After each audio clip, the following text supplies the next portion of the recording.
హైదరాబాద్ బేగంపేట ప్రజాభవన్లో ఆందోళన చేపట్టారు. 2008లో DSC select అయి నష్టపోయిన బీఈడీ బాధిత అభ్యర్థులు జిల్లాల నుంచి భారీగా తరలివచ్చి నిరసన చేపట్టారు. హైకోర్టు ఉత్తర్వులను తక్షణమే అమలు చేయాలన్నారు. తమ ఉద్యోగాలు తమకివ్వాలని డిమాండ్ చేశారు డిఎస్సి బాధిత అభ్యర్థులు.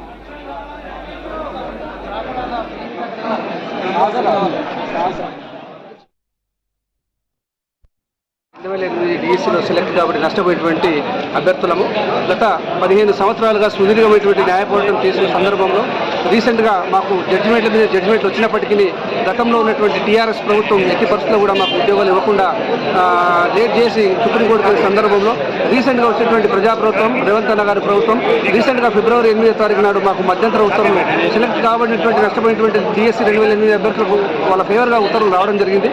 సుమారు 6 వారాల లోపల వీరందరికీ కూడా ఏపీలో వచ్చిన మాదిరిగా ఉత్తర్వులు ఇస్తూ వీళ్ళందరికీ ఉద్యోగాలు తీసుకోవాలనేటువంటి చెప్పినటువంటి సందర్భం ఇప్పటికీ సుమారు 4 వారాలు గడిచిపోయింది. ఇప్పటికీ ఎలాంటి ప్రాసెస్ జరగలేదు.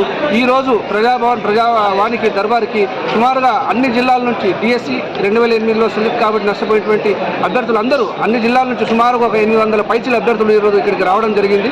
ఇప్పటికీ ఎలాంటి స్పష్టమైనటువంటి గవర్నమెంట్ నుంచి ఉత్తర్వులు ఎలాంటి ప్రకటన రాలేదు కాబట్టి ఎట్టి పరిస్థితుల్లో అతి తొందరలో ఈ రోజు వీళ్ళందరికీ కూడా ఉద్యోగాలు ఇస్తామనేటువంటి అంశాన్ని దృష్టిలో పెట్టుకుని గౌరవ ముఖ్యమంత్రి గారు ప్రకటన చేస్తారని మేమందరం కూడా ఆశిస్తా ఉన్నాం.